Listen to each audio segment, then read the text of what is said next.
கொடுத்த பாகிஸ்தான் தீவிரவாதிகள் நடத்திய பகல்காம் படுகொலைக்கு பதிலடியாக நாம் ஆபரேஷன் சிந்தூர் நடத்தி தீவிரவாத முகாம்களை 9 இடத்தில் தகர்த்திருக்கிறோம்.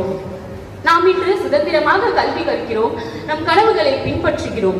கல்லூரி என்னும் இடம் பாடங்களை படிப்பதற்கான இடம் மட்டுமல்ல, நம் எதிர்காலத்தின் வளர்ச்சிக்கான ஓர் ஆய்வுக்கூடம். நீங்கள் இங்கு உங்கள் முயற்சிகளில் வெற்றி பெற்றால் உங்கள் சமூகத்தை உயர்த்தலாம். உங்கள் கனவுகளை நினைவாக்கினால் இந்தியாவை பெரும் இடத்திற்கு கொண்டு செல்லலாம். சுதந்திரம் என்பது ஓர் உரிமை மட்டுமில்ல, அது ஒரு பொறுப்பு. நாம் ஒருவரும் நம் சிந்தனையில், நம் உறுதியில், நம் உற்சாகத்தில் நாம் சுதந்திரத்தை பிரதிபலிக்க வேண்டும். ஒன்றுபட்டால் உண்டு வாழ்வே, நம்மில் ஒற்றுமை நீங்கில் அனைவருக்கும் தாழ்வே. நன்றறிந்து தேர்ந்திடல் வேண்டும், இந்த ஞானம் இருந்த பிறகு நமக்கு ஏது வேண்டும். நன்றி, வணக்கம். கருத்துரையாற்றிய அம்மா அவர்களுக்கு நன்றி. அடுத்ததாக முதல்வர் உரை.